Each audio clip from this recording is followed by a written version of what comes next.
السلام عليكم ورحمة الله وبركاته. الحمد لله وكفى وسلام على عباده الذين اصطفى. أما بعد، فيقول الله عز وجل: أعوذ بالله من الشيطان الرجيم. بسم الله الرحمن الرحيم. يريد الله بكم اليسر ولا يريد بكم العسر. صدق الله العظيم. وقال النبي صلى الله عليه وسلم: الدين يسر، أو كما قال عليه الصلاة والسلام. اللهم صل على سيدنا محمد وعلى آله وصحبه وسلم. اللهم صل على سيدنا محمد وعلى آله وصحبه وسلم. اللهم صل على سيدنا محمد وعلى آله وصحبه وسلم. கண்ணியத்திற்கும் பெரும் மதிப்பிற்குரிய அல்லாஹ்வின் நல்லடியார்களே, பாசத்திற்குரிய வாலிபர்களே, நண்பர்களே, அல்லாஹ்வின் சாந்தி சமாதானம் நம் அனைவர்கள் மீதும் உண்டாகட்டுமாக என்ற பிரார்த்தனையுடன் இந்த ஜுமா உரையை துவங்குகின்றேன். என் அருமையானவர்களே, நம்முடைய மார்க்கம் நமக்கு தேவையான அத்துணை வழிமுறைகளையும் மிக துல்லியமாக சொல்லியிருக்கக்கூடிய மார்க்கம். அதோடு மட்டுமில்லாமல் மனித உணர்வுகளை புரிந்து மனித உணர்வுகளுக்கு மதிப்பு அளிக்கக்கூடிய ஒரு மார்க்கம் என்றும் நாம் சொல்லலாம். இந்த நிலைப்பாட்டை நாம் முன்வைத்து மனிதனுக்கு ஏற்படக்கூடிய எல்லா தேவைகளையும் அல்லாஹ்வே ஏற்பாடு செய்து கொடுக்கின்றான். அந்த தேவைகளை நிவர்த்தி செய்வதற்குரிய வழிகளையும் அல்லாஹ் உண்டாக்கி கொடுக்கின்றான். உதாரணமாக, மனிதன் என்று வந்துவிட்டால் அவனுக்கு பசி தாகம் கண்டிப்பாக ஏற்படும். இந்த பசியை போக்குவதற்காக வேண்டிய அல்லாஹு தஆலா இந்த உலகம் முழுவதும் ஹலாலான உணவுகளை சாப்பிடுங்கள், குலு மின் தொய்யிபாத்தி மா ரஸக்னாக்கும், நாம் உங்களுக்கு வழங்கிய தூய்மையான உணவை நீங்கள் உண்ணுங்கள் என்று அல்லாஹ் தஆலா சொல்லிவிட்டான். பசியை அல்லாஹ் உண்டாக்குகின்றான். மனிதன் என்ற அடிப்படையில் பசியை போக்குவதற்குரிய அழகிய வழிமுறைகளையும் அல்லாஹ் உண்டாக்கி தந்து விட்டான். உணவை, மனிதனுக்கு தாகத்தை அல்லாஹ் உண்டாக்குகின்றான். உள்ளிருந்து தாகம் உருவாகும். அந்த தாகத்தை தீர்ப்பதற்குரிய வழியும் அல்லாஹ் தஆலா சொல்லிவிட்டான். வஅன்ஸல்னா மினஸ் ஸமாஇ மாஅன் தஹூரா, வானத்திலிருந்து நாம் தூய்மையான தண்ணீரை உங்களுக்கு நாம் வழங்கி இருக்கிறோம். வஷ்ரிபு, நீங்கள் குடியுங்கள், பருகுங்கள், உண்ணுங்கள், அவைகளில் வீண் விரயம் செய்யாதீர்கள் என்று அல்லாஹ் தஆலா சொல்லி தந்திருக்கின்றான். பானங்களை குடிப்போம், உணவை உண்ணுவோம், அவைகளுடைய வழிமுறைகளையும் வரம்புகளையும் பேண வேண்டும். அதே போன்று மனிதன், இந்த மனிதனுக்குள் ஒரு விதமான இச்சைகளையும் உணர்வுகளையும் பாலியல் தூண்டுதலையும் அல்லாஹ் உண்டாக்குகின்றான். ஆண் என்றால் அவனுக்கு ஒரு வயதிலே பாலியல் தூண்டுதல், பெண் என்றால் அவனுக்கு ஒரு வயதிலே பால் உணர்வுகள் உண்டாக்கி அல்லாஹ் ஏற்பாடு செய்திருக்கின்றான். இந்த பால் உணர்வுகள் ஏற்பட்ட பிறகு தன் உணர்வை, தன் உணர்ச்சியை, தன் இச்சையை, தன் காமத்தை பூர்த்தி செய்வதற்கு அல்லாஹ் வழியையும் ஏற்பாடு செய்து தந்து விட்டான். திருமணம் என்றே ஒரு பெண்ணுக்கு ஆணையும் ஒரு ஆணுக்கு பெண்ணையும் அல்லாஹ் அங்கீகாரமாக ஒரு வழிகளை தேர்வு செய்ய சொன்னான். அதுதான் திருமணம். உன் இச்சைகளை பூர்த்தி செய்வதற்காக வேண்டி ஒரு அழகான அங்கீகாரத்தின் அடிப்படையில் ஒரு பெண் ஒரு ஆணை தேர்வு செய்து கொள்ளட்டும், ஒரு ஆண் ஒரு பெண்ணை தேர்வு செய்து கொள்ளட்டும் என்று சொன்ன மார்க்கம் நமது மார்க்கம். அப்படிப்பட்ட மனிதனுடைய உள் உணர்வுகளையும் மனிதன் இச்சைகளையும் பூர்த்தி செய்வதற்காக வேண்டி மார்க்கம் தந்திருக்கக்கூடிய ஒரு அற்புதமான வழிமுறை திருமணம். இந்த திருமணம் சம்பந்தமாக சர்வதேச கண்ணோட்டத்தை நாம் பார்ப்பது காலத்தின் கட்டாயம். அருமையானவர்களே, இந்து மதம், கிறிஸ்துவ மதம், பௌத்த மதம், இந்து மதம், கிறிஸ்துவ மதம், பௌத்த மதம், இந்த மதங்கள் எல்லாம் நீங்கள் எடுத்து பார்த்தால் திருமணம் முடிக்காமல் இருப்பது புனித காரியம் என்று சொல்லுவார்கள். யார் திருமணம் முடிக்காமல் சன்னியாசியாக இருக்கின்றானோ அவனை புனித மனிதன் என்று அவர்கள் வரவேற்ப வைப்பார்கள், பட்டம் சொல்வார்கள். ஆனால் நாம் சார்ந்து இருக்கக்கூடிய இஸ்லாம், நாம் சார்ந்து இருக்கக்கூடிய இந்த மார்க்கம், இந்த குர்ஆன், இந்த முஹம்மது ரசூலுல்லாஹ் அப்படி ஒரு வாசகத்தை பயன்படுத்தவில்லை. திருமணம் முடிக்காமல் எடுக்காதே, நீ திருமணம் முடித்தாக வேண்டும். உன் உளவியலை, உனக்குள் இருக்கக்கூடிய உந்துதலை புரிந்து கொண்ட அல்லாஹ் நீ நிச்சயமாக தவறிய வழியில் போய் விழுவாள் என்பதை புரிந்த அல்லாஹ் உனக்கு கண்டிப்பாக திருமணம் அவசியம். ஒரு ஆண் ஒரு பெண்ணை மணந்து வாழ வேண்டும், ஒரு பெண் ஒரு ஆணை மணந்து வாழ வேண்டும். திருமணம் முடிப்பவர்கள் தான் புனிதமான மனிதர் என்று சொன்ன மார்க்கம் நமது மார்க்கம். அருமையானவர்களே, இந்த மார்க்கத்துடைய காலந்தொட்டு வரக்கூடிய வரலாற்றுடைய பின்னணிகளை நீங்கள் எடுத்து பாருங்கள். ஆதம் அலைஹிஸ்ஸலாத்து வஸ்ஸலாமை கொண்டு இந்த உலகம் துவங்குகிறது. அவர் காலம் முதல் நம்முடைய முஹம்மது ரசூலுல்லாஹ் நபியுடைய காலம் வரை வந்த அத்துணை நபிமார்களும் திருமணம் முடித்தவர்கள். அத்துணை தீர்க்கதரிசிகளும் இறைவனை பற்றி உலகத்தில் போதிக்க வந்தவர்கள், இறைவனை உலகத்தில் சொல்ல வந்த நபிமார்கள் அத்துணை பேர்களும் திருமணம் முடித்து வாழ்ந்ததாக வரலாறு உண்டு.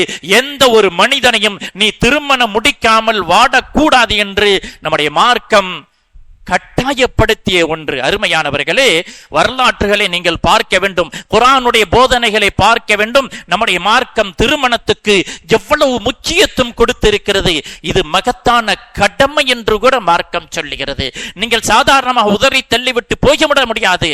ஒரு ஆண் ஒரு பெண் இருவர்களும் தன் இச்சைகளை, காமத்தை பூர்த்தி செய்வதற்குரிய வழிகளை மார்க்கம் திருமணத்தின் மூலம் தந்திருக்கிறது. அதுதான் அங்கீகாரம் என்று. அருமையானவர்களே, நான் ஒரு பெண்ணை பார்க்க மாட்டேன், நான் ஒரு பெண்ணை தொட மாட்டேன் என்று எந்த ஒரு வாலிபனானும் வயதுக்கு வந்தவன் எவனும் சொல்லிவிட்டு இருக்க முடியாது. எந்த ஒரு பெண்ணும் என் இச்சைகளை எனக்குள் அடக்கி வைத்துக் கொள்வேன் என்று யாரும் சொல்ல முடியாது. அருமையானவர்களே, இதனுடைய விளைவு யார் திருமணம் வேண்டாம், திருமணம் இல்லாமல் வேறு வழிகளை கையாளுவோம் என்று யார் சொல்லுகிறார்களோ அதனுடைய விளைவுகளை இன்றைக்கு உலகம் உணர்ந்து வருகிறது. சில நாட்களாக, சில மாதங்களாக தமிழகம் அஞ்சி நடுங்கிக் கொண்டிருக்கிறது. எங்கு பார்த்தாலும் பாலியல் குற்றங்கள். ஒரே நாளையிலே 13 பாலியல் குற்றங்கள் நடந்த ஒரு கொடூரம் இன்றைக்கு தமிழகத்தில் நடந்திருக்கிறது. காலம் தொட்டு பாருங்கள், வயதுக்கு பார்க்க முடியாமல் பச்சிளம் குழந்தைகளோட ஒரு சீண்டுதல். இதெல்லாம் மார்க்கம் புரிந்து கொண்டுதான் இந்த அனாச்சாரங்கள் அரங்கேறக்கூடாது, இந்த அசிங்கங்கள் சமுதாயத்துக்கு வந்துவிடக் கூடாது. ஒரு ஆணுக்கும் பெண்ணுக்கும் பாலியலை தீர்த்து கொள்வதற்கு ஒரு அங்கீகாரமான வழியை நம்முடைய இஸ்லாம் தந்தது என்பதை முஸ்லிம்கள் புரிந்து கொள்ள வேண்டும். எங்கே இஸ்லாமிய கடமைகள் தளர்த்தப்படுமோ, எங்கே இஸ்லாமிய சட்டங்களை மதிக்கப்படாமல் இருக்கப்படுமோ, அங்கே சமூகம் வெற்றி தலை குனியும், அங்கே சமூகம் தன்மானத்தை இழந்து நிற்கும் என்பதை உலக வரலாறு, அதை உலகம் முழுவதும் பார்த்து வருகிறோம். நாம் தமிழகத்தில் கண்டு கண்ணீர் வடித்து வருகிறோம். ஆங்காங்கே பாலியல் சீண்டல். இது எதனுடைய விளைவு?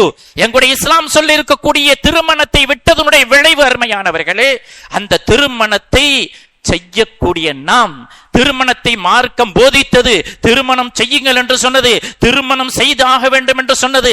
அந்த திருமணத்தை எப்படியெல்லாம் பெருமானார் ஊக்குவித்தார்கள் என்பதை பார்க்க வேண்டும். நபிகள் பெருமானார் ஸல்லல்லாஹு அலைஹி வஸல்லம் அவருடைய காலத்திலே ஒரு நபித்தோழர் உக்காம், அவருடைய பெயர் உக்காம், வருகிறார்.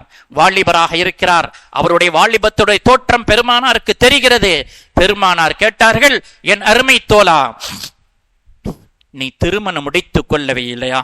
நீ திருமணம் முடித்துக் கொள்ள மாட்டாயா என்று பெருமானார் ஸல்லல்லாஹு அலைஹி வஸல்லம் அவர்கள் கேட்ட பொழுது, அல்லாஹ்வுடைய தூதரே, எனக்கு செல்வம் மிகைத்து இருக்கிறது, என் செல்வங்கள் எங்கேயோ பங்குவிடப்பட்டு விடுமோ என்று நான் பயப்படுகின்றேன் என்ற அந்த வாலிபர் சற்று மூடலான சில பதிலை சொன்ன உடனேயே பெருமானார் ஸல்லல்லாஹு அலைஹி வஸல்லம் சொன்னார்கள், என் அருமை தோழா, உன்னை பார்த்தால், உன் நடவடிக்கைகளை பார்த்தால், உன் பதிலை பார்த்தால், இன்னக ஹல் அன்த அஹு ஷைத்தான், நீ ஷைத்தானின் சகோதரனை போன்று தெரிகிறது.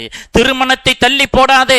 திருமணத்தை தள்ளி போட்டால் உன் வாலிப வயதில் நீ நிச்சயமாக தவறில் போய் விழுவாய் என்பதை பெருமானார் ஸல்லல்லாஹு அலைஹி வஸல்லம் அவர்கள் அந்த உக்காம் என்ற நபித்தோழரை பார்த்து சொல்லிவிட்டு, நீ திருமணம் முடித்தே ஆக வேண்டும், திருமணம் முடிக்காமல் யார் இருப்பானோ அவன் என் மார்க்கத்தை சார்ந்தவன் அல்ல என்றும் பெருமானார் ஸல்லல்லாஹு அலைஹி வஸல்லம் அவர்கள் சொன்ன வரலாற்றை நாம் பார்க்கிறோம். அருமையானவர்களே, பெருமானார் ஸல்லல்லாஹு அலைஹி வஸல்லம் அவர்களுடைய இந்த நபி மொழிகளை பார்த்து பெருமானாருடைய இந்த ஊக்குவிப்புகளை பார்த்து இமாம் கஸாலி ரஹ்மத்துல்லாஹி அலைஹி யஹ்யா உலூமுத்தீன் என்ற கிதாபில் எழுதுகிறார்கள். இமாம் கஸாலி ஒரு மாபெரும் அறிஞர்.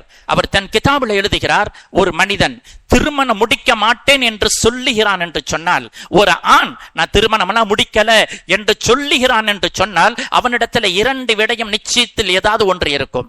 2இல் ஒன்று நிச்சயமாக இருக்கும். சொல்லிவிட்டு சொல்லுகிறார்கள், ஒன்று அவன் ஆண்மை இழந்த மலடியாக இருப்பான், ஆண்மையை இழந்தவனாக இருப்பான். இல்லை என்று சொன்னால் பாவத்தில் இன்பம் காண்பவனாக இருப்பான். ஆண்மை இழந்தவன் தான் திருமணம் வேண்டாம் என்று சொல்வான். அல்லது பாவத்திலேயே கண்டவளையெல்லாம் மேய்வதற்கு முற்பட்டு விட்டவன், காணுபவர்களெல்லாம் தனக்கு காலுக்கு கீழ் கடக்க வேண்டும் என்று கற்பனைக்கு வந்துவிட்ட அயோக்கிய புத்தி உள்ளவன், இந்த அசிங்க புத்தி உள்ளவன் தான் திருமணம் எனக்கு வேண்டாம் என்று சொல்வான் என்பதாக இமாம் கஸாலி ரஹ்மத்துல்லாஹி அலைஹி அவர்கள் பதிவு செய்ததை பார்க்கிறோம். என் அருமையான பெரியோர்களே, சகோதரர்களே, நாம் சார்ந்திருக்கக்கூடிய மார்க்கம் திருமணத்தை அவ்வளவு வலியுறுத்தது. வரலாறு நெடுக பாருங்கள். பெருமானார் ஸல்லல்லாஹு அலைஹி வஸல்லம் அவர்கள் யாரையாவது சந்தித்தால் நம்ம என்ன கேட்கிறோம்? அஸ்ஸலாமு அலைக்கும், நல்லா இருக்கிறீங்களா? தொழில் நல்லா இருக்குதா? அம்மா நல்லா இருக்கிறாங்களா? அத்தா நல்லா இருக்கிறாங்களா என்று கேட்டு முடித்துக் கொள்கிறோம். பெருமானார் ஸல்லல்லாஹு அலைஹி வஸல்லம் அவர்கள் யாரை பார்த்தாலும் கேட்பார்கள், அருமை தோழா திருமணம் முடித்து விட்டாயா? அருமை தோழா திருமணம் முடித்து விட்டாயா? அருமை தோழா திருமணம் முடித்து விட்டாயா என்று ஒவ்வொரு இடங்களையும் ஒவ்வொரு நேரத்திலையும் பார்க்கக்கூடிய ஒவ்வொரு இடத்திலும் பெருமானாருடைய பிரதான கேள்வியாக நீ திருமணம் முடித்து விட்டாயா இல்லையா என்பதை தான் பெருமானார் ஸல்லல்லாஹு அலைஹி வஸல்லம் அவருடைய தொடர் கேள்வியாக இருந்ததாக வரலாறு நெடுக பார்க்கிறோம். அவ்வளவு வலியுறுத்தப்பட்ட நம்முடைய திருமணம் இன்றைக்கு நம் சமுதாயத்திலே எந்த நிலையில் போய் நிற்கிறது? நான் சொல்லி வந்தேன், சர்வதேச அளவிலே இஸ்லாம் திருமணத்துக்கு எவ்வளவு முக்கியத்துவம் கொடுத்திருக்கிறது. திருமணம் முடிக்காதவன் இஸ்லாம் எந்த அளவுக்கு இழித்து பார்க்கிறது, திருமணம் முடித்தவரை இஸ்லாம் எந்த அளவுக்கு மெச்சி பாராட்டுகிறது என்று சொன்னேன். அப்படிப்பட்ட திருமணத்தின் நிலவரங்கள், அப்படிப்பட்ட திருமணத்தின் நடவடிக்கைகள், அப்படிப்பட்ட திருமணத்துடைய சபைகள் இன்றைக்கு நம் சமுதாயத்தில் எங்கே போய்க் கொண்டிருக்கிறது என்பதை நீங்கள் பார்க்க வேண்டும். அருமையானவர்களே, திருமணம் என்று சொன்னால் ஒரு 3 4 அம்சங்களோடு முடிய வேண்டும். ஒன்று, நம்முடைய மார்க்கம் சொல்லிருக்கக்கூடிய ஒவ்வொரு செயல்பாட்டை நீங்கள் பார்ப்பீர்கள், ஆனால் அது உலக சமுதாயத்துடைய நிம்மதிக்கு சொல்லப்பட்ட விஷயம். நன்றாக விளங்கிக் கொள்ள வேண்டும். இஸ்லாம் சொல்லுகிறது, திருமணம் என்று சொன்னால் ஒரு 3 அல்லது 4 அம்சங்களோடு அமைந்து விட வேண்டிய ஒன்று. முதலாவதாக என்ன இருக்க வேண்டும்? திருமணம் முடிக்கக்கூடிய ஒரு ஆண் அவன் மகரை எடுத்து வைத்து விட வேண்டும். தன் யாரை மணக்கப் போகின்றானோ அவளுக்காக நீ மகரை கொடுத்து விடு என்று மார்க்கம் சொன்னது. நீங்கள் உங்களுடைய மனைவியாக வரக்கூடிய பெண்களுக்குரிய மகர் என்ற தங்க குவியலை எடுத்து கொடுத்து விடுங்கள் என்று மார்க்கம் சொன்னது. முதலாவதாக ஒரு மகரை கொடுக்க வேண்டும். இரண்டாவதாக ஈஜாப் என்று சொல்லுவார்கள். ஈஜாப்னா என்ன? நல்லா விளங்கிக் கொள்ளணும். ஈஜாப் என்றால் ஒரு மாப்பிள்ளையை பார்த்து அந்த மாப்பிள்ளையினுடைய தந்தை அல்லது குடும்பத்தாரில் யாராவது ஒருவர் வழியாக இருந்து, என்னுடைய பெண்ணை உனக்கு நான் திருமணம் செய்து தந்து விட்டேன், ஏற்றுக்கொண்டாயா என்று கேட்பதற்கு பெயர் ஈஜாப். இந்த ஈஜாப் இருக்க வேண்டும். மூன்றாவதாக கபூல் இருக்க வேண்டும். கபூல் என்று சொன்னால் நீங்கள் திருமணம் முடித்து தந்த அந்த பெண்ணை நான் மனமாற ஏற்றுக்கொண்டேன் என்று அவருடைய மறுபுறையில் இருந்து பதில் பெற வேண்டும். இந்த 3 அம்சம். நான்காவது அம்சம் வலிமா இருக்க வேண்டும். வலிமா இருக்க வேண்டும். இந்த 4 வட்டத்துக்குள் தான் இஸ்லாம் திருமணத்தை கட்டமைத்திருக்கிறது. அருமையானவர்களே, அதற்கு மேலும் கீழும் உள்ளும் என்னென்ன நடந்து வருகிறது என்ற சமுதாயத்திலே யோசித்து பாருங்கள். எங்கே மகர்கள் குறைக்கப்பட்டதோ அங்கு வரதட்சணை என்ற தருத்திரியம் முடிச்ச ஒரு பெரிய சனியன் சமுதாயத்தை எவ்வளவு இன்றைக்கு வைரஸ் கொல்லியாக, எய்ட்ஸ் நோயாக சமுதாயத்தை அரித்து பல பெண்களை கதறவிட்டிருக்கிறது. ஈஜாப் கபூலுடைய லட்சணங்கள் எப்படி போய்க் கொண்டிருக்கிறது? வலிமா. அருமையானவர்களே, வலிமா, மார்க்கம் சொன்ன வலிமாவை பற்றி பெருமானார் ஸல்லல்லாஹு அலைஹி வஸல்லம் அவருடைய ஒரு நிகழ்ச்சியோடு நான் சொல்லுவேன்.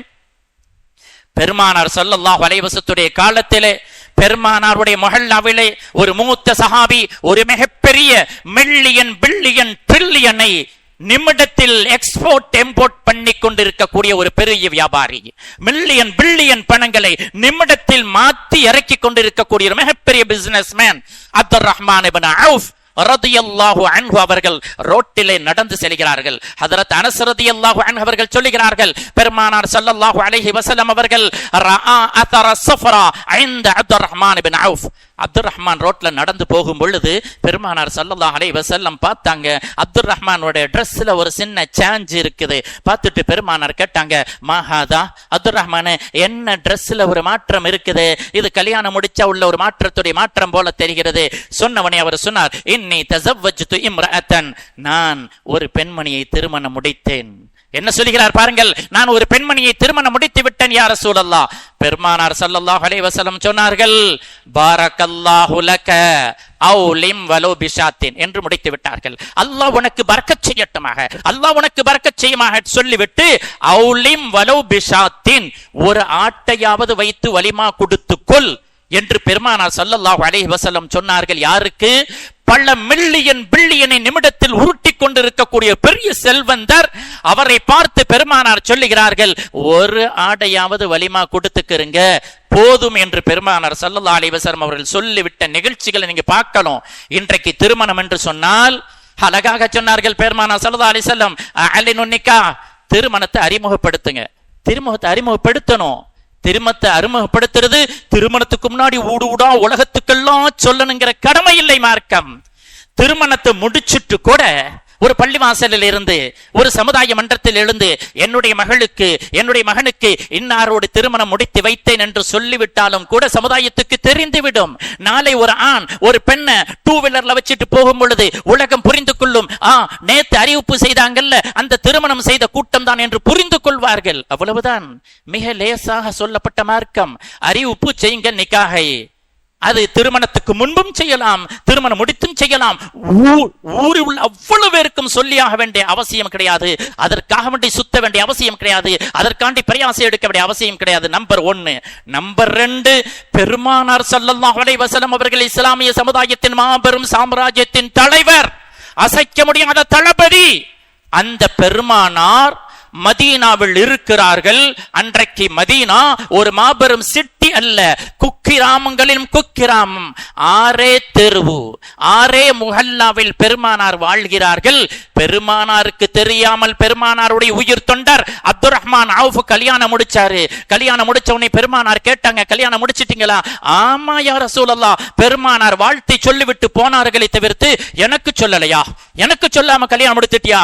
உன் நிக்காக எனக்கு அறிவிப்பு செய்யலையா என்று பெருமானார் எங்கேயும் தன் கோபத்தை எடுத்து காட்டவில்லை. அருமையானவர்களே, திருமணம் முடித்தும் சொல்லலாம். திருமணத்துக்கு பிறகு யாராவது திருமணம் முடித்து விட்டேன் என்று சொன்னால் அல்லது செய்தி மூலமாக தகவல் கிடைத்தால் அவரை ஒரு வாழ்த்து பாரக்கல்லாஹ் என்று சொல்லிவிட்டு நகர போகும்படி பெருமானார் ஸல்லல்லாஹு அலைஹி வஸல்லம் சொல்லி தந்தாங்க. ஆனால் இன்றைக்கு இந்த திருமணம் என்ற மையக்கத்தை வச்சு சமுதாயத்தின் காசுகளும் பணங்களும் சமுதாயத்தின் பொருளாதாரங்கள் எவ்வளவு வீணடிக்கப்படுகிறது.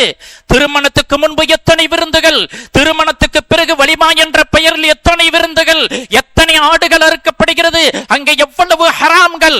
அருமையானவர்களே, எங்களுக்கு ஹலால் காசு, ஹலால் காசு என்று சொன்னாலே இந்த காசை செலவழிக்க சமுதாயத்தில் எத்தனை வழிகள் இருக்குது. அருமையானவர்களே, எத்தனை பேர் வட்டியிலே மாட்டி கிடக்கிறான், எத்தனை பேர் படிப்புக்கு வழி இல்லாமல் கிடக்கிறான். நம் சமுதாயத்தின் எத்தனை இளைஞர்கள், பெரியவர்கள், ஆண்கள், பெண்கள் மருத்துவமனையில் மருத்துவத்துக்கு வசதி இல்லாமல் உயிருக்கு போராடி கொண்டு இருக்கிறார்கள். அங்கே இஹ்லாஸோடு கொண்டு போய் ஒரு பணத்தை கொடுக்க சமுதாயத்தில் மனம் இல்லை. ஆனால் வலிமா என்றும் பெண் வீட்டு விருந்து என்றும் லட்சக்கணக்கில் கொட்டப்படக்கூடிய ஒரு சாபக்கேட்டின் நிலையிலே வந்து நிற்கிறோம். அருமையானவர்களே, திருமணத்தின் காலம் என்பதனால் இதை நான் உங்களுக்கு சொல்லி ஆக வேண்டும். நம் சமுதாயத்தின் காசுகள் பணங்கள் எங்கே வீணடிக்கப்படுகிறது. பெருமானார் ஸல்லல்லாஹு அலைஹி வஸல்லம் அவர்கள் ஒரு யுத்த களத்திலே திருமணம் முடிக்கிறாங்க. யுத்த களத்திலே திருமணம் ஒரு அரை மணி நேரத்தில் திருமணத்தை முடிச்சிட்டு போகலாம். ஒரு ஈஜாபில் இருக்கணும், ஒரு கபூல் இருக்கணும், ஒரு சாட்சி 2 சாட்சி முடிஞ்சு போச்சு. கணவன் மனைவி 2 பேரையும் வாழ விடுங்கள். அல்லாஹ் உங்களுக்கு காசை கொடுத்திருந்தால் அதை வைத்து ஒரு பெண்ணுடைய வாழ்க்கைக்கு, மருமகனுடைய வாழ்க்கைக்கு வழிவகுங்கள். ஒரு சமுதாயத்தில் பள்ளிவாசலை கட்டுங்கள், சமுதாயத்தை கூடத்தை கட்டுங்கள், சமுதாயத்துக்கு லைப்ரரி கட்டுங்கள், சமுதாயத்தின் பைத்துல் மாலை உருவாக்குங்கள். அது காலம் காலம் சமுதாயத்துடைய அழுக்குகளை போக்கும், சமுதாயத்துடைய அழுகைகளுக்கு முற்றுப்புள்ளி வைக்கும், பல பெண்களின் கண்ணீர்களை துடைத்துவிடும், பல வீட்டுடைய மானங்கள் பாதுகாக்கப்படும். அருமையானவர்களே, இன்றைக்கு சுன்னத்தாக ஆக்கப்பட்ட வலிமா எவ்வளவு ஆடம்பரமாக பெருமானார் ஸல்லல்லாஹு அலைஹி வஸல்லம் அவர்கள் யுத்த களத்தில் திருமணம் முடிச்சாங்க. இரவில் மனைவியோடு முதலுறவு கொண்டார்கள். காலையில வெளியில வந்தாங்க. பெருமானாருடைய தோழர்கள் கேட்டாங்க, யா ரசூலல்லாஹ், முதலுறவு கொண்டாடிட்டீங்க, என்ஜாய் பண்ணிட்டீங்க. பெருமானார் ஸல்லல்லாஹு அலைஹி வஸல்லம் சொன்னாங்க, உங்கள்ட்ட என்ன இருக்குது? ஒரு நபி தோழர் சொன்னார், என்னிடத்துல நெய் இருக்குது, கொட்டுங்க. உங்கள்ட்ட என்ன இருக்குது? பேரிச்சம்பழம், கீழே கொட்டுங்க. உங்கள்ட்ட உங்கள்கிட்ட என்ன இருக்குது? கோதுமை மாவு கொட்டுங்க. எல்லாத்தையும் பெருமானார் கலக்கினார்கள். கலட்டி விட்டு சொன்னார்கள், என் அருமை தோழர்களே, சாப்பிடுங்கள், இது உங்க அம்மாவின் வலிமா என்றார்கள். பெருமானாருடைய மனைவி நமக்கெல்லாம் அம்மா, பெருமானாருடைய மனைவி நமக்கெல்லாம் அம்மா, இது உங்க அம்மாவின் வலிமா என்று சொன்னார்கள். வலிமாவுக்கு பெருமானார் எந்த ஏற்பாடும் செய்யவில்லை. எத்தனை திருமணத்தை முடித்தார்கள். மிக எளிமையாக பெருமானார் வலிமாவை செய்து காட்டினார்கள். அருமையானவர்களே, மார்க்கம் இப்படி சொல்லுகிறது. அல்லாஹ் உங்களுக்கு காசை தந்திருக்கிறானா, அந்த காசை எத்தனையோ நல்ல வழிகளை செலவு செய்துட்டு ஒரு ஏழைக்கு ஒரு 50 ரூபாய்க்கு காசையோ அல்லது ஒரு ரொட்டியோ வாங்கி கொடுத்து, இது என்னுடைய வலிமா என்று மனதுக்குள் நியத்து வைத்து விட்டால் வலிமா என்ற மகத்தான சுன்னத்து நிறைவேறிவிடும். அருமையானவர்களே, இன்றைக்கு வலிமா என்ற பெயரால், பெண் வீட்டு சாப்பாடுகள் என்ற பெயர்களால் எத்தனை லட்சங்கள் நம் சமுதாயத்துடைய எத்தனை மருத்துவ கல்லூரிகளை இன்னைக்கு கட்டலாம், எத்தனை லாயர்களை இன்ஜினியர்களை உருவாக்கலாம். இந்த பைசாக்களை வைத்து திண்ட கூட்டங்கள் திண்டு கொண்டே இருக்கிறது. திண்டு விட்டு அல்ஹம்துலில்லாஹ் சொல்லாமல் குறை சொல்லும் கூட்டம். அருமையானவர்களே, சமுதாயத்தின் பொருளாதார வீக்கை உணருங்கள். நம்ம இந்தியாவுடைய மிகப்பெரிய பொருளாதார நிபுணர், நோபல் பரிசு பெற்றவர், அவரிடத்திலே ஒரு நேஷனல் பிரஸ் மீட்டிங்கில் கருத்து கேட்கப்படுகிறது. இந்தியாவின் பொருளாதாரத்தை தூக்கி நிறுத்துவதற்கு வழி என்ன? அவர் சொன்ன பதில், முஸ்லிம்களே நன்றாக கவனிக்க வேண்டும். அவர் சொன்ன பதில், பண்டிகை காலத்தில் செலவழிக்கப்படக்கூடிய பணத்தை சேமித்தால் இந்தியாவின் வருமானத்தை தூக்கி நிறுத்தலாம், இந்தியாவின் வறுமையை தூக்கி நிறுத்தலாம் என்று சொன்னார். இது இந்துக்களுக்கோ கிறிஸ்தவர்களுக்கோ சொல்லப்பட்டதல்ல. அருமையானவர்களே, முஸ்லிம் சமுதாயம் வலிமா என்ற பெயரால், திருமணம் என்ற பெயரால் கொட்டி தீர்க்கும் பணத்துடைய விளைவுகள். அருமையானவர்களே, அல்லாஹுக்காண்டி சொல்லுகிறேன், அல்லாஹ் உங்களுக்கு கோடிகளை தந்திருந்தாலும், குடும்பத்துக்கெல்லாம் கொடுத்து தங்கச்சி மாமி எல்லாரையும் நீங்கள் நல்ல நிலையில் வச்சிட்டும் கோடி இருந்தாலும் சரி, அந்த கோடியை சமுதாயத்தின் பலனுக்காண்டி செலவழிங்கள். ஒரு நாள் கூத்து வலிமா என்று இப்படி காசுகளை கொட்டாதீர்கள். அது அல்லாஹ்விடத்தில் பதில் சொல்ல வேண்டி வரும். எத்தனை இடத்தில் எத்தனை கண்ணீர்கள், எவ்வளவு பேர் ஹராமுக்கு போறாங்க, அவங்க கொடுத்துட்டாங்களே நாங்க கொடுக்கணுமே என்று. சமுதாயம் நிக்காஹ் மெஹலேஸ் 4 பேர் 5 பேர் கூடணும், ஒரு ஹுத்பா ஓதணும், ஒரு ஈஜாப் கபூல் மஹர் வைத்தோம், திருமணம் முடிந்து விடும். அல்லாஹ்வுடைய பெருமானார் ஸல்லல்லாஹு அலைஹி வஸல்லம் சொன்னார்கள், இன்ன அஅதமன் நிக்காஹி பரக்கத்தன் ஐஸருஹா முஊனா, சிறந்த திருமணம், அல்லாஹ்வின் பரக்கத்தை இழுத்து கொண்டு வரக்கூடிய திருமணம் எது தெரியுமா? அருமையானவர்களை, பெருமானார் சொன்னார்கள், எந்த திருமணத்தின் செலவு ஆவரேஜ் குறையுமோ, சுப்ஹானல்லாஹ், அப்ப வச்சுக்கிறோம் ஒரு கல்யாணத்துல ஒரு 50,000 ரூபாய் ஆகுதுன்னு, 50,000 இந்த ஊருக்கெல்லாம் முடியாதுன்னு நினைப்பீங்க. ஆனால் முடியும். 5000த்திலும் திருமணத்தை முடிக்கலாம். முடித்துக் கொண்டு இருக்கிறோம், முடித்து காட்டுகிறேன், அல்லாஹ்வுக்காண்டி சொல்லுகிறேன். ஒரு பைசா செலவில்லாமல் திருமணத்தை முடித்து காட்டுகிறோம். ஒரு 5000 ரூபாய் நீங்க செலவு பண்றீங்க. இந்த செலவை சேமித்து சமுதாயத்துடைய லாபத்திற்காண்டி செலவழித்து விட்டால் எவ்வளவு போற்றத்துக்குரிய ஆவீர்கள். ஒவ்வொரு பைசா திருமணம் என்ற பெயரால் கூட ஒவ்வொரு பைசா திருமணம் என்ற பெயரால் கூட அந்த தம்பதிகளின் வாழ்வில் பரக்கத்துகள் குறையும். இது என்னுடைய கருத்தல்ல, பெருமானாரின் நேரடி ஹதீஸ், என்னுடைய விளக்கத்தை சொல்லுகிறேன். ஒவ்வொரு பைசாவும் கூட தம்பதிகளுடைய வாழ்விலுடைய பரக்கத்துகள் குறையும் என்பது இந்த ஹதீஸுடைய விளக்கம் என்பதை நாம புரிந்து கொண்டு எங்கள் சமுதாயத்தின் நிக்காஹ்களை லேசாக ஆக்குங்க. ஊர் குறை சொல்லட்டும், குடும்பம் குறை சொல்லட்டும், என் அல்லாஹ்வின் திருப்தி, என் நபியின் சுப செய்தி, என் நபியின் ஆசீர்வாதம் என்னை ஒருபொழுதும் அல்லாஹ் கைவிட மாட்டான் என்பதை நாங்கள் கருத்தில் கொண்டு சமுதாயத்தில் நான் இதை ஒரு மைய கருத்தாக வைக்கிறேன். சமூகம் ஆய்வு செய்ய வேண்டும் என்பதற்காக சொல்லுகிறேன். திருமணத்தின் பெயரால் செய்யக்கூடிய செலவுகளை குறைங்க. நான் சொல்லிவிட்டேன், ஒரு ஈஜாப், ஒரு கபூல், ஒரு வலிமா, திருமணத்துக்கு முன்னாடி, அப்புறம் திருமணத்துக்கு பிறகு அது என்னது, ஹுத்பா ஓதி முடிச்ச பிறகு அந்த துவாவுக்கு பிறகு என்னென்னமோ கொடுக்கறாங்க சுவீட்டுகள். அந்த செலவுகளை சமுதாயத்தில் எத்தனையோ செலவழிக்கலாமே. வந்தீங்களா, உட்கார்ந்தீங்களா, பாரக்கல்லாஹு லக் ஓதுனீங்களா, துவா ஓதுனீங்களா, அந்த தம்பதிகளை வாழ்த்தி போயிட்டே இருங்க. இல்ல இவங்களுக்கு நார்சா கொடுத்தாகணும், தபுரு கொடுத்தாகணும், கொடுக்காம என்னவாகும்? எத்தனை ஆயிரங்கள். இந்த 1000 சமுதாயத்துடைய பல பணிகளுக்கு செலவு செய்யலாமே. நமது ஊரிலே எத்தனை பேர் மருத்துவத்துக்கு தத்தளித்துக் கொண்டிருக்கிறார்கள். நிமிடத்திற்கு பல போன், உதவி செய்யுங்கள். அதுக்கு 5000 கொடுக்க தயார் இல்ல. ஒரு கல்யாணத்துல சுவீட்டுக்கு பல லட்சங்கள் சமுதாயம். அருமையானவர்கள், அல்லாஹ்வின் கோப பார்வை பயந்து கொள்ளுங்கள். நாளை ஆகிராவின் அல்லாஹ்வின் நீதிமன்றத்தில் சமுதாயத்தின் பற்றி கேள்வி கேட்கும் போது எந்த முகத்தோடு நிற்போம் என்பதை பயந்து கொண்டு எங்களுடைய திருமணங்களை இஸ்லாம் சொன்னதின் பிரகாரம், நபி காட்டியதின் பிரகாரம் செய்வோம். 4 பேருடைய பழிப்புகளை பொருட்படுத்த மாட்டோம். வல்லோ நல்லா எனக்கு உங்களுக்கும் மார்க்கத்தை மார்க்கம் சொன்னதின் பிரகாரம் புரிந்து செயல்படுத்தக்கூடிய பாக்கியத்தை தரட்டுமாக. குறிப்பாக திருமணம் என்ற ஒரு அற்புதமான பெருமானாரின் சுப செய்தியை அந்த பெருமானார் சொன்னதன் பிரகாரம், அந்த பெருமானார் செய்து காட்டியதன் பிரகாரம் செய்யக்கூடிய பெரும் பாக்கியத்தை நம் ஊர் மக்களுக்கும் உலக மக்களுக்கெல்லாம் அல்லாஹ் அருள் பாக்கியட்டுமாக என வேண்டி துஆவை செய்து முடித்துக் கொள்கிறேன். வாஹிரு தஅவானா அனில் ஹம்துலில்லாஹி ரப்பில் ஆலமீன். அஸ்ஸலாமு அலைக்கும் வ ரஹ்மத்துல்லாஹி வ பரகாத்துஹு.